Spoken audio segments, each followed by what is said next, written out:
Bush tea. Okay. Welcome, ladies and gentlemen, to Brother Bolo and I in this space. We're gonna go over this thing, from the Jamaica Explain on TikTok. Gonna check this out, ladies and gentlemen.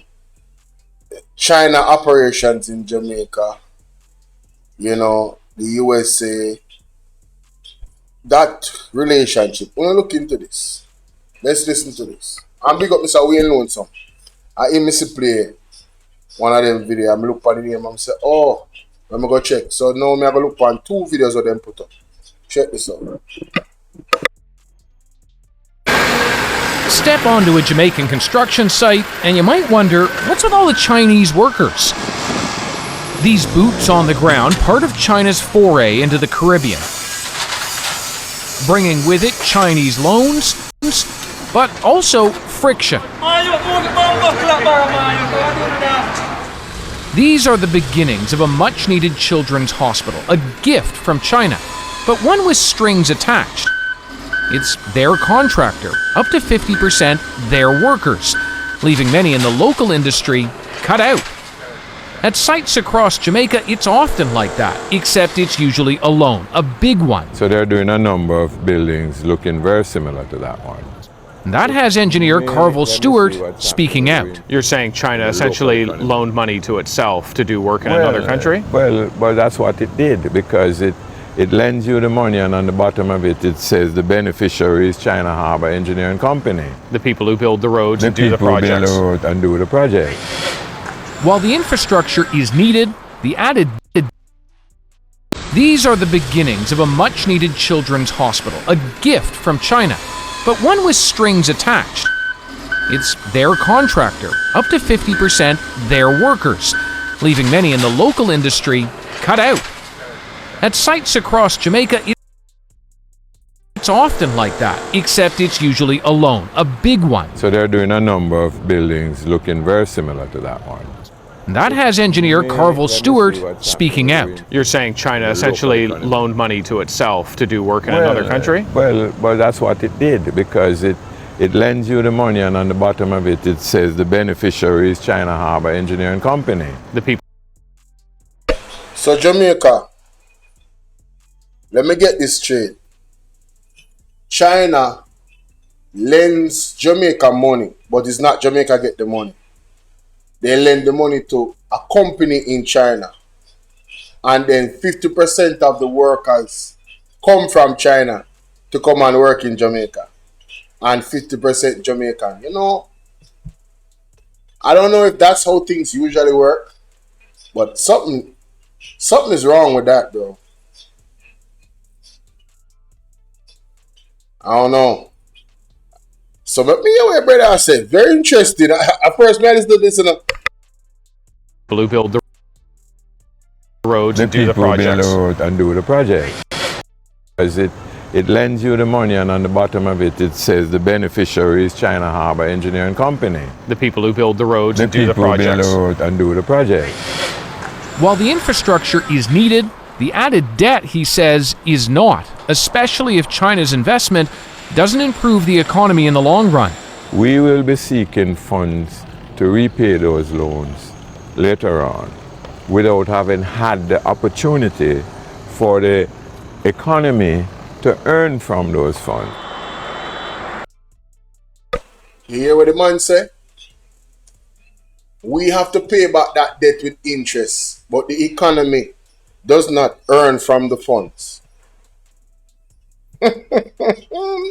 No, that first part, I'm going to play it again. No, this serious.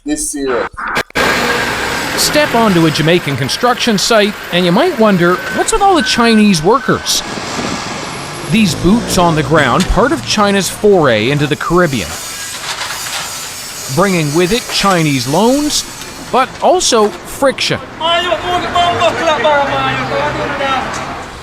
These are the beginnings of a much-needed children's hospital, a gift from China, but one with strings attached. It's their contractor, up to 50% their workers, leaving... Why we couldn't have Jamaican contractors? Money I go back to China, this a deal, them alone themselves money, it's a Chinese company. So money I go back to China. Yo, Many in the local industry cut out. At sites across Jamaica, it's often like that. only hear that? Local industry cut out. So you have development and the local industry are cut out. How is that economically sound for the people in Jamaica? Except it's usually alone, a big one. So they're doing a number of buildings looking very similar to that one. That has engineer Carvel Stewart speaking out. You're saying China essentially loaned money to itself to do work in another country? Well, that's what it did, because it lends you the money, and on the bottom of it, it says the beneficiary is China Harbour Engineering Company. The people who build the roads and do the people build projects. the road and do the project. While the infrastructure is needed, the added debt, he says, is not, especially if China's investment doesn't improve the economy in the long run. We will be seeking funds to repay those loans later on without having had the opportunity for the economy to earn from those funds. To understand who wins and who loses, we're hitting the road. Jamaica borrowed $700 million to have a Chinese state-owned firm build this toll highway. 1,000 Chinese were imported to do the work alongside Jamaicans. It's also the first pillar we see of China's strategic plan, an outlet for their labor. And it's hard for Jamaica to say no to China. A country full of dilapidated roads and a government too broke to fix them all. So locals hustle to collect money to pay for cement and do the work themselves. It's important how we do it. To put it in perspective, we're heading to meet one of Jamaica's most senior statesmen. Ambassador. Morning. How are you? Very good. Thank you Pleasure. very much. Very good to meet you. We'll get you right Richard Bernal was Jamaica's ambassador to Washington, now Thanks so runs much a for, global center time at its out main your university. I know there are cases in other developing countries where they bring in a lot of their own workers. But in this case, the numbers are relatively small and they have been reducing over time. He dismisses concerns over who's doing the work when you consider what Jamaica is getting with the loans. One, the terms are quite generous, long repayment periods, low interest. Secondly, the Chinese are very competitive in carrying out these construction projects. And thirdly, what you find is that it comes with less conditionality than Western aid. But in return for its money, China is looking for influence and opportunity. And that is all about location. So this is Little Goat Island? Yes, it is. Goat Island sits directly north of the strategically critical Panama Canal. Yes. And this is where the Jamaican government agreed to allow the Chinese to build a huge port. This is where they want to build a port. But when Ingrid Parchment heard about it, she knew it had to be stopped. I thought, why are we giving away one of our major... Needs to build a huge port. This is where they want to build a port. But when Ingrid Parchment heard about it, she knew it had to be stopped. I thought, why are we giving away one of our major resources to somebody because they have an idea? Why aren't we protecting for us what we need? She leads a group responsible for coastal conservation. What was it that concerned you in particular? I think the idea that they were going to be leveling the island, removing all of the trees, which is habitat for birds, and also the mangroves in particular, which are where the baby fish and crabs grow. We'd also have been doing a lot of dredging. And the dredging would mean that all of the seagrass, all of that lovely starfish you saw coming, etc., all of that would be lost as well. But not everyone had a problem. I think there are mixed responses. Persons thought there's an opportunity for employment. Others thought maybe they would be using their boats to carry material back and forth. Jamaica struggles with that mix, and few places better illustrate that than here, the Alpart mine. Another pillar for China is access to the Caribbean's resources. This mine lay dormant for years, but China needs aluminum, and the bauxite they process here is a key ingredient. When Chinese conglomerate Jisco bought it, they got that access, and the community got jobs. Do you know anybody who worked at the mine? My aunt is a chef. We depend on the mine. That's what we depend on. We don't have no other else source beside the plant. But the mine's reopening also brought problems. Last month, it shut down for an upgrade, pushing many back out to unemployment. But not before Jamaica's environmental regulator issued 16 enforcement orders against Gisco. The source of the problem? This vast residue disposal area. It was blamed for causing serious environmental and human health issues in the neighboring community. Actually, a mile from the mud lake, and it's really disturbing me. Are you worried for the kids like this? Of course, 100% worried.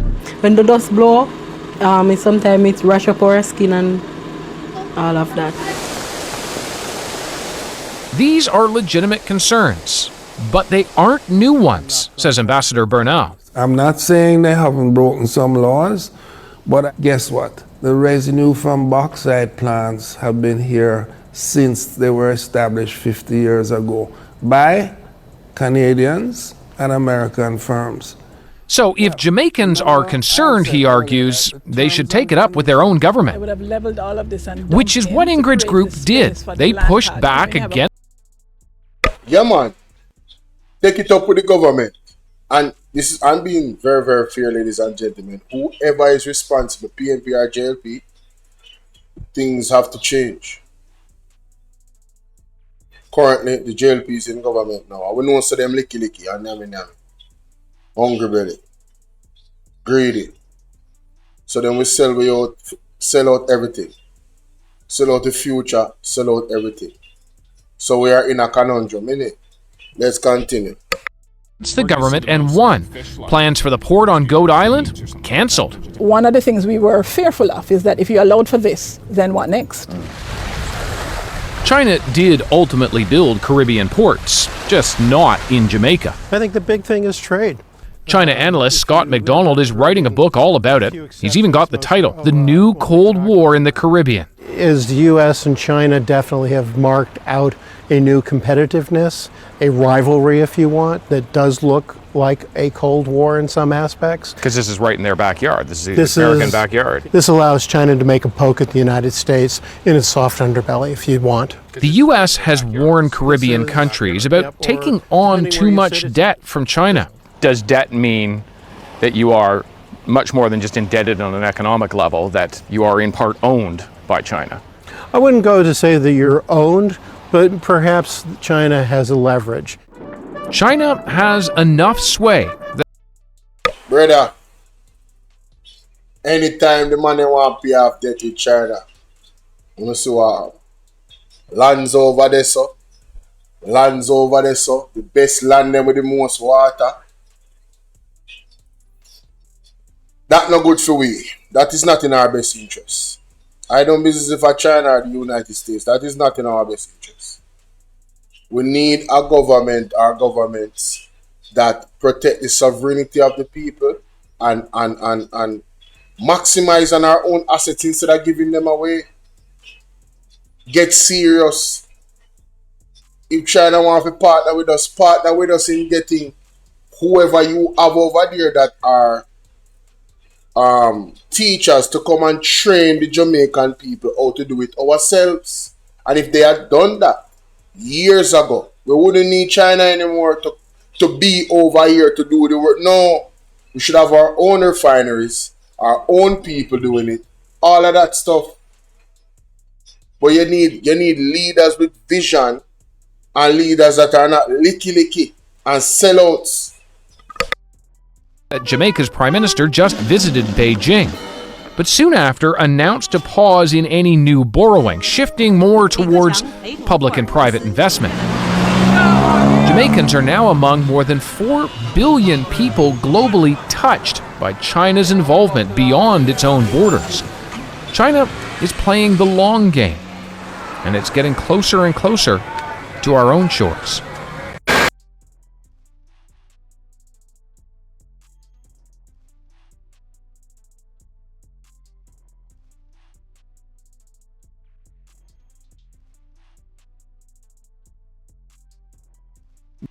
No army, no warning, just concrete, contracts and quiet. First it was the roads, then the buildings, then the car, then the They didn't invade, they invested. No army, no warning, just concrete, contracts and quiet. First it was the roads, then the buildings, then the cars, the houses, the ports, the land, all of it signed away piece by piece. Most never noticed. While the population focused on survival, the terms were being set. While the country waited on progress, the future was quietly sold. This isn't fiction. This is Jamaica. This is now. Inside the Caribbean, the China Files. A 9-part investigation into influence, ownership, and the slow disappearance of control. Not by force, but by design.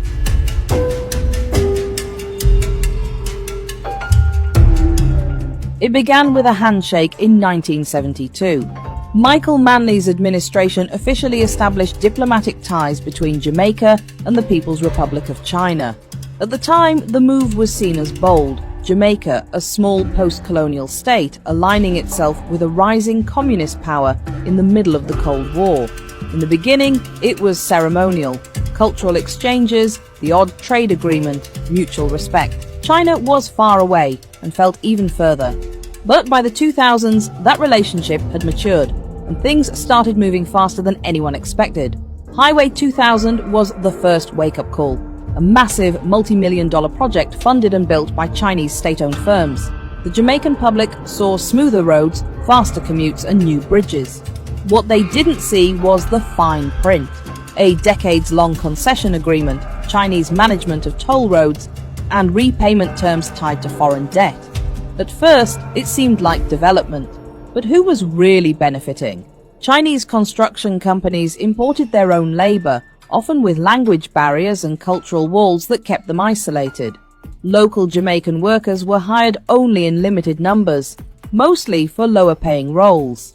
Meanwhile, Chinese companies brought their own engineers, their own materials, and even their own heavy equipment. That is a big problem. I don't care, bro. I'm in a business for China, bro. The relationship has developed in such a way where now it don't really. Nah, bro. From look how long we link with China. Why is it that it's not a situation where we are getting the skills training to do the jobs that they come here to do? And you remember when Andrew said the Chinese are going to build 3 STEM schools? What is going on with my internet? No, man. Come like to me, I talk about China, the man I try mash up my live stream. What is going on with my internet? The hell? Watch out. YouTube mash up. Can you guys hear me? Yo, can you guys hear me? Still? That's interesting. Money didn't circulate in Jamaica. It went back to China. By 2013, Chinese state-owned enterprises were involved in almost every major infrastructure project on the island, from the North-South Highway to government buildings, ports, and downtown Kingston revitalization plans. The loans kept flowing. So did the promises. At least $2.1 billion USD in financing from Chinese banks had been funneled into Jamaica between 2002 and 2020. And with every loan came a contract, a repayment plan, and often a stake in the project itself. Then came the shift. The influence was no longer just about roads and buildings. Came the agreement, Chinese management of toll roads, and repayment terms tied to foreign debt. That relationship had matured, and things started moving faster than anyone expected. Highway 2000 was the first wake-up call, a massive multi-million-dollar project funded and built by Chinese state-owned firms. The Jamaican public saw smoother roads, faster commutes, and new bridges. What they didn't see was the fine print. A decades-long concession agreement, Chinese management of toll roads, and repayment terms tied to foreign debt. At first, it seemed like development. But who was really benefiting? Chinese construction companies imported their own labor, often with language barriers and cultural walls that kept them isolated. Local Jamaican workers were hired only in limited numbers, mostly for lower-paying roles. Meanwhile, Chinese companies brought their own engineers, their own materials, and even their own heavy equipment. The money didn't circulate in Jamaica. It went back to China. That is the problem. That we cannot sacrifice in the sake of developing the island and the money does not circulate here. The Chinese get the big bucks, all the engineers and everything. And we get what? Roads that they are going to continuously take money for at the toll. No, brother. No. I don't believe for Chinese, Japanese, Quantanese, USAnese. I don't be pennies on the dollar. No. No. This has to stop. We need to take a hard turn from this. Same thing with the tourism sector. Not protecting our workers. It's like Jamaica is this slave plantation, this sophisticated slave plantation. Where is the real benefit for the people long term? Short term, we just want to look like we are making progress. What about actually making progress? This is not progressive. It's not. I'm sorry, it is not. By 2013, Chinese state-owned enterprises were involved in almost every major infrastructure project on the island, from the North-South Highway to government buildings, ports, and downtown Kingston revitalization. Why you think the USA work with no building with Chinese men? There you go. Influence gone too far, Jamaica. Plans. The loans kept flowing. So did the promises. At least $2.1 billion USD in financing from Chinese banks had been funneled into Jamaica between 2002 and 2020. And with every loan came a contract, a repayment plan, and often a stake in the project itself.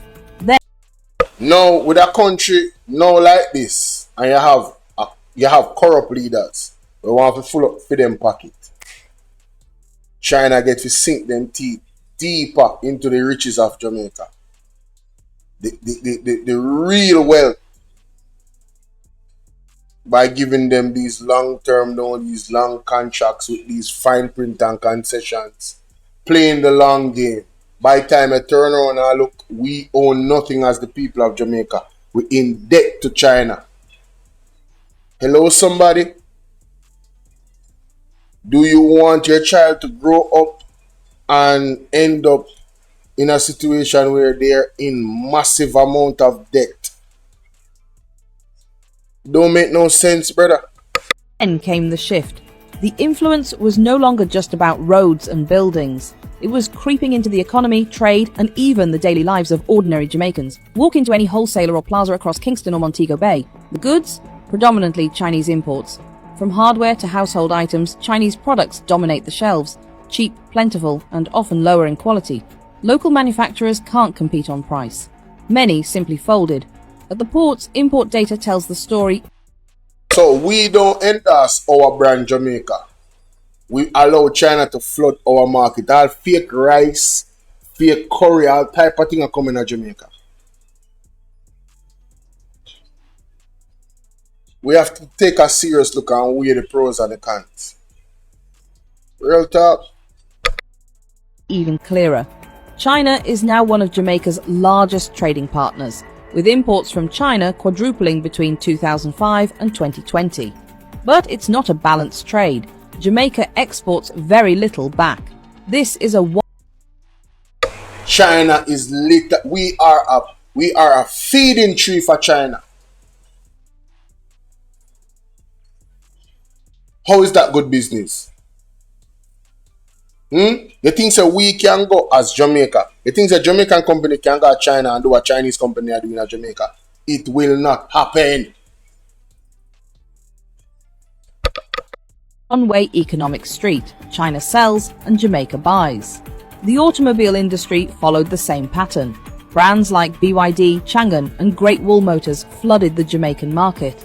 They undercut the Japanese dominance by offering cheaper vehicles with flashy features. But the trade-off, spare parts are hard to find. Maintenance is limited to specific dealerships. When something goes wrong, owners are often stuck, with no option but to go back to the dealer and pay premium. In 2017, wanna see the debt trap? Wanna see the money trap? China play chess. What's up, Nama? China play serious level of chess. And our leader was set him a chess player for the last 10 years. He's just stacking up chips, baby. Wealth. For himself. a government-backed plan surfaced to create a Chinatown district in downtown Kingston. It was branded as a cultural initiative, a place for trade, food and community. But the public response was swift and cold. Many Jamaicans felt it was tone-deaf, another symbol of Chinese overreach, this time dressed up as multiculturalism. The plan was shelved. That didn't stop China, it just changed the method. Instead of a physical Chinatown, influence began flowing in more subtle ways. Scholarships for Jamaican students to study in China, equipment donations to hospitals and police departments, free Mandarin classes hosted through Confucius Institutes, training programs for local civil servants. All of this looked generous, and maybe it... Why you think they want? What's up, one devs? How you doing, my baby? Why you think they want for we to learn Chinese now? So we can be their servant and then slave. When they take over Jamaica as a Chinese colony. Hello, somebody? The long game. It's the same thing the Americans did when they went to conquer. You know? That's why English so dominant. The same thing Europeans did and change the language. It's just a new slave master emerge. Hello, somebody? Modern day slavery. Can I get an amen? But behind the gifts was a pattern. Strategic influence disguised as friendship. And it wasn't always clear who was setting the terms. By 2020, concerns were quietly growing. Media reports hinted at a lack of transparency in Chinese contracts. Opposition politicians occasionally raised red flags. But nothing stuck. The government defended the deals as necessary for growth, a win-win for both countries. But was it? In several high-profile projects... Now, ladies and gentlemen, the Chinese relationship with Jamaica now, you see them are going at the Andrew Holness-led government movements now. Because yes, the PMP did have the first reach out to the Chinese. But what it has developed into and what they have gotten, the type of influence that they have gained in the last 10 years under Andrew Holness-led administration. Unless you say the USA I look upon, hey, Andrew in a trouble, you know? We say Andrew in a blur nah trouble. Only thing say Andrew Holness asleep with that night, when they make a sad mistake. Local contractors complained of being locked out. Jamaican business owners said they were treated like spectators on their own soil, and with more Chinese companies bidding and winning on major opposition, politicians occasionally raised red flags. But nothing stuck. The government defended the deals as necessary for growth, a win-win for both countries. But was it? In several high-profile projects, local contractors complained of being locked out. Jamaican business owners said they were treated like spectators on their own soil, and with more Chinese companies bidding and winning on major tenders, many Jamaicans wondered if the playing field was still fair. Then, so the local contractors them a ball out and been a ball out.